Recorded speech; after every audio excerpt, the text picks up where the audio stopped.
Hello and welcome to Roll for Awesome. This is Grizzly Bear, and I just want to talk to you today a little bit about some video games. So it is separate from our tabletop stuff, but we all also started out loving video games. We grew up in the 90s. SNES, live on forever.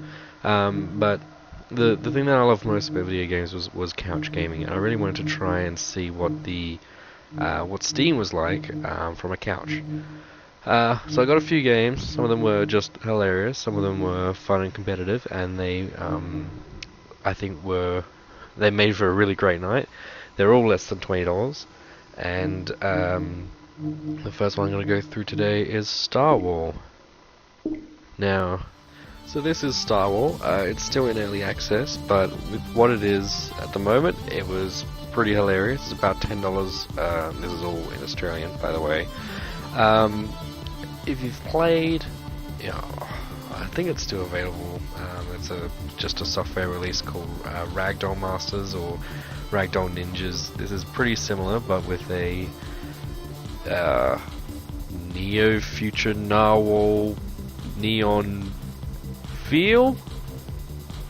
I don't know. Anyway, it's a pretty basic concept. You have a narwhal. Here he is. Some basic costuming as well. My favourite is the bacon saw. Better make him green. Don't want it to be inauthentic. And you can see the little flashing heart just on that narwhal there. And we have to try and hit it with our respective horns. So I'm going to play against some AI because even though it is a fantastic couch game, it does have some single player stuff, and I'm alone today because we forgot to record when it was actually hilarious. So here we... Oh, damn it. Bacon saw. Okay. Here we go. So there's a whole bunch of different levels, and they're all a little bit, slightly different. I think my favorite space puss. There's a little bit of tongue-in-cheek humor in this one as well. The secondary line of Star Wars is just the tip, and this level is called Balls Deep, Tunnels of Love. I think those are the two main ones. I think there was another one.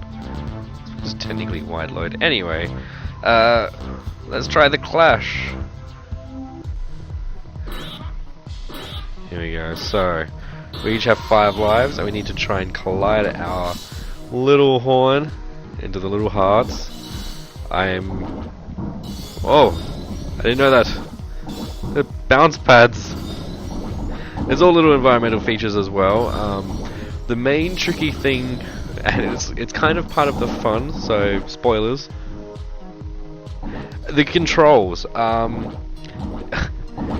You really just want to hold forward and try and steer the narwhals where to go, but the controls are actually, now I'm using a gamepad, I'm using my Xbox controller, so A button is to fly forwards, and you don't, so if I wanted to fly upwards, I wouldn't hold up.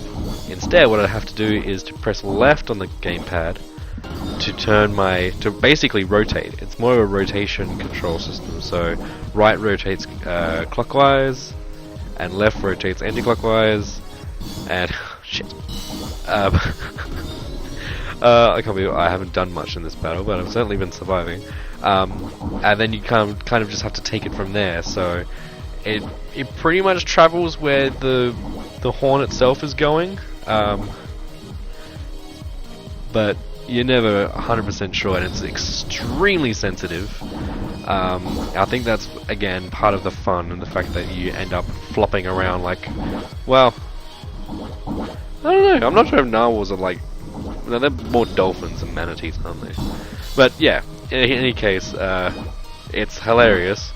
I would like to get more footage of me and my friends playing it, but yeah, they left.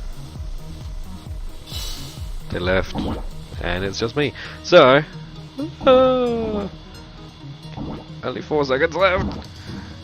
If I can just hit it once. No. Okay, I came second because he got more hits than I did.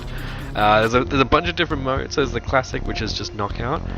Score attack will see you basically the same but with no knockout, so whoever gets the most hits wins. Zones is a little bit... I'm not sure about zones. It was a little bit interesting. I didn't think it was as fun as the other modes. Basically, all you'll find is that there's these nodes around the map, and the goal is to retain control of it. So currently, none of us can get control of it because it's... I'll probably pick like the worst level for this. It's hidden behind... In modular, everything moves around. So here we go. So the computers have claimed this one. When you reclaim it, you kind of shimmy everyone else out of the circle for a second. Okay, this one's actually awful to play with the AI because they're just ridiculous about it. You lose points if you get killed. I'm not sure if it's significant. No! This is my zone! Yeah. So this is not so fun with the AI. Oh, god damn it. And, actually, maybe just this map, it's not so great. Anyway, you hold it for points, and whoever has the most points after how much time wins. The last game mode is Heartthrob. This is probably one of my favorites. Growing up, playing Halo and playing, what's the mode called? Where you basically grab the skull and run away from everyone else and you get points for holding the skull. This is that, and it makes me happy. Oh, which map? Wide load. There you go. Oh, and I'm very happy with any game that has 0 loading time. It just makes my day. Here we go. So I've captured the heart. So now, oh shit. So the idea is, again, it's keep away. When you have the heart, you're slightly slower, but at the end of the day, it's a lot of fun. Come on. There we go. Alright. The other thing, there are a few things I think are important with couch gaming. One is that it has to be, of course, translatable to controllers. This is why I'm not reviewing Magicka.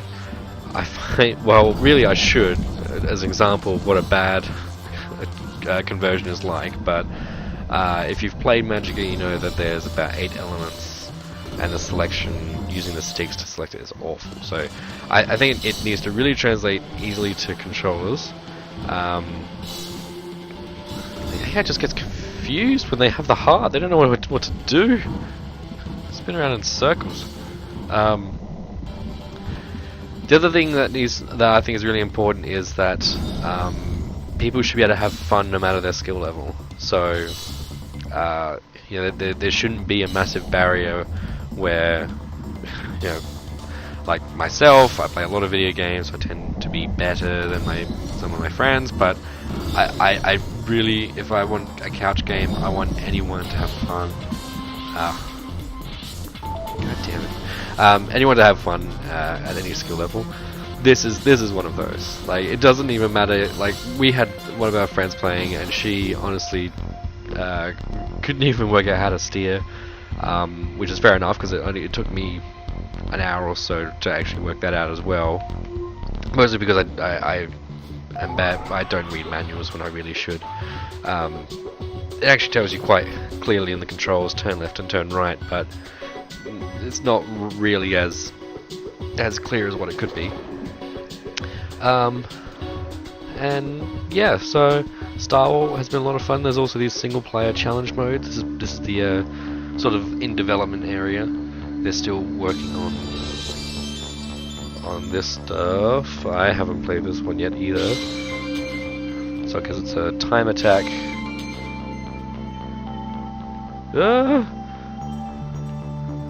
Like I said, the controls are difficult, but that's part of the fun. You don't think that you're gonna have 100% control over these narwhals, because then it would just be not as fun. There we go. That's Star Wars. Mount your friends. Again, this is one of those tongue-in-cheek humor sort of games. I was a little worried about this one. The players is only 1v1, but I'm already laughing about it. Basically, it's hilarious to watch. So I'll just show you the basic concept in case you haven't seen it. But here are the controls. Little bit more trickier controls. It's similar to games like Clop or Quop, where each button is associated with a limb. And once you select the limb, you use the joystick to control it. Again, very easy controls. However, not so easy on the hand-eye coordination. Okay, so as an example, so here's me. I'm kind of waving. Now, as you can see, X has stuck to the ground. All the limbs are sticky. So he's just keeling over. There we go. Sometimes the joints get locked and you have to kind of swing them around. There we go. So the point in this game mode is to try and get as high as possible. If you're playing single player, you kind of want to make your guys reasonably easy to climb. I'm going to do that by not having limbs. I think torsos are much easier to grab onto and swing around. So all mine are going to be hunched over like this. There we go. And the next fun thing is the time limit. So that's really where the franticness and the hilarity comes into it. I honestly I don't know what I was thinking, because you actually make your own characters, and these are ones that I ashamedly have made. Oh, Cthulhu, or Davy Jones. I'm not sure what I was thinking when I made it. But you get the idea. It's pretty basic, but when you play two-player, it's basically a bid to have. It's kind of like horse. Well, not horse, but yeah, it's a race to beat the highest. And of course, if you really skyrocket ahead and always try and do as high as possible on each one, the difficulty is going to go up very quickly. Yeah.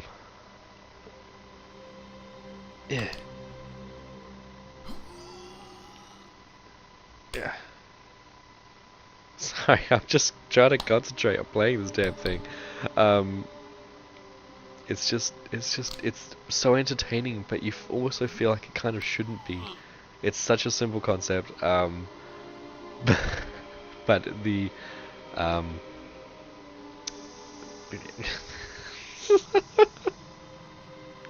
the follow through, the way they've just made this has been hilarious. It's so distracting. This is what I mean by, even though it's two-player, this is a game where you can quite happily just sit back and watch people just struggle constantly until it's yours and the other person's turn. Have tournaments, have round robin, whatever it is, it'll be hilarious. We pretty much just took it in turns and shared it around, and it was a good laugh. And we got very intense about it. It was almost like we were watching sport, and with the grand final on this weekend, a bystander might have thought that we were, but no, we don't sport. We don't sport. There we go. So it's a very simple concept. So this one was very, very cheap. This one's like only a few dollars. It's worth the money. There's a few other modes. One of my one of my favorites. I'm not going to really be able to show you again because I'm on my own, but I'll show you King of the Goat later. There are some single player modes like where is it? 5-minute dash? Hanging dash. Oh, this will be interesting. Hanging dash. Alright, so I have to try and climb as far as possible in 2 minutes. Ugh. I feel so athletic with a cat and everything. Not sure what that's about. Ugh! Yeah! Oh man, I just can't get enough. Well, I can't get enough. This is a game which is like, you might play it once a month. Again, much more hilarious if you have an audience, and it's an intense sort of hilarious experience, and the only reason why because pretty much most of the games will stop when we sort of get fatigued because we've been playing and been having the same sort of experience for a while. We could have easily have kept playing this game except for the fact that we were exhausted from laughing and just having a good time. So for a few dollars, you know, you could go bowling, you could go see a movie, get some controllers, get some friends around, and a few, you know, a few drinks, some chips, whatever, and just muck around with this thing. You won't. I think that you won't be disappointed. Now, in terms of skill level, it depends on your friends. If you have some friends who might get easily frustrated if the character isn't doing what they really want it to do, they might not have a great time. But also, if you have some friends who will just laugh because someone's failing, and they will laugh as well and not feel bad, definitely a great option. Oh my god.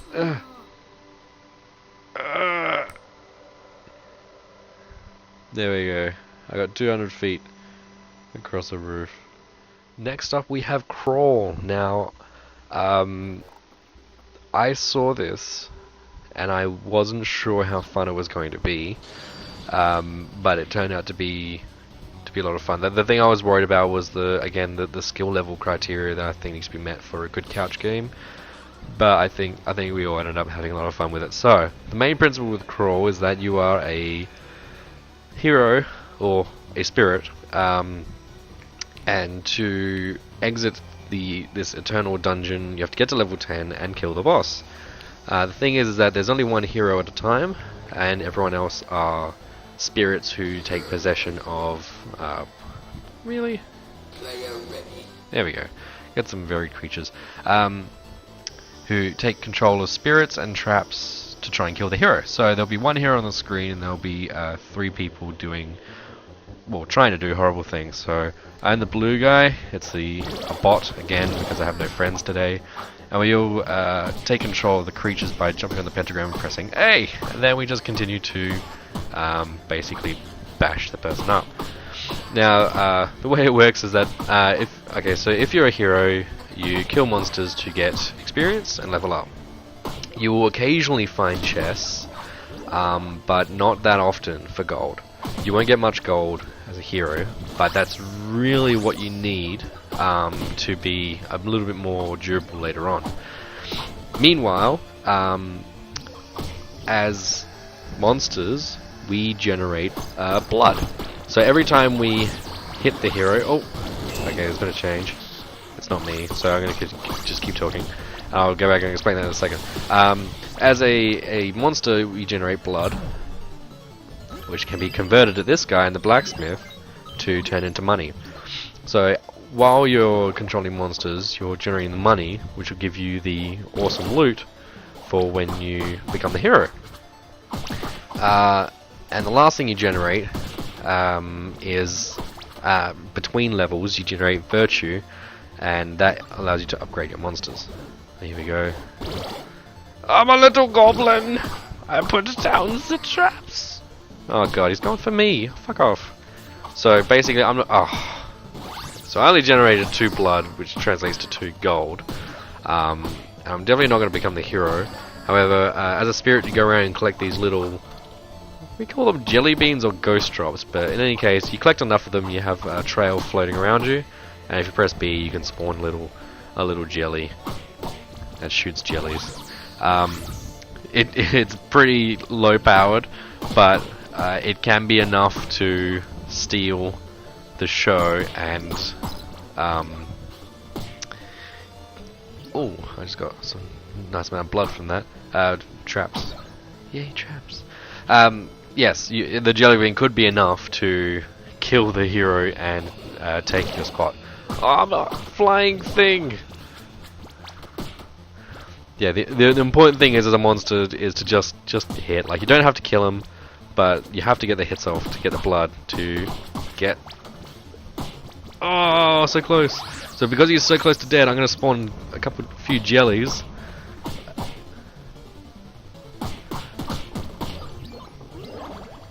Maybe one with as a trap. Because you can't exit a room. There we go. Excellent. So, you can't exit a room while there are enemies. So, classic thing is, there's this trap down here. Spawn an enemy means they can't go through, and they have to go over and investigate the trap. So now I have some blood. I have no gold. So really I need to go for blacksmith. There's a handy little map system. Question marks are a room that you haven't... Oh shit. See, now they've spawned a thing. I have to be in this room with this trap. Question marks are rooms you haven't been before. Red stairs for the next level, and blacksmith is the blacksmith. There we go. Convert my blood into monies. Blood money. I can't afford any weapons. I can afford some fetid discharge. Or these stats. So the potions are handy because you -1 stat to get 2 in another, and you can basically stack them. So there might be -1 strength, 2 vitality, and if I grab -1 vitality plus 2 strength, I have a net gain of +2. So you can use it to sort of balance out your character. Health is nice, so I think I'll just grab those. Yes, so in terms of a couch game, this is great because it's semi-co-op. Those games are always hilarious. The 3 spirits are trying to work together, so they all... Oh, see, they've done exactly what I was just describing before. So they've spawned these bloops over there, so they have to go over there to kill it, but that's where the trap is. Oh, he got me anyway. You don't really get experience for killing the jellies. And you continue to progress until you get to level 10. You kill the boss, and then you do it all over again. One of the best parts is, and I'll take it back to the menu to show you, is the classic arcade player. Or, you know, I mean, you just saw that. Insert coin, start game, and insert coin. Love it. It's classic. It's like a Gauntlet, NBA Jam, all those old arcade style things, and your little username here is persistent. So,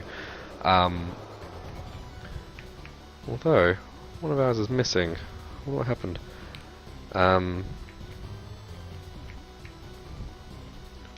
What happened to that? 4 of us were playing yesterday, so realistically there should be 4 names in here. But there is not. I'm not sure why that is. Maybe it didn't save. In any case, this one is also still in development, but yes, it was great fun. Bit of just a bash 'em up, and you get to very frustrate your friends, and the enemies get upgraded and become very frustrated also.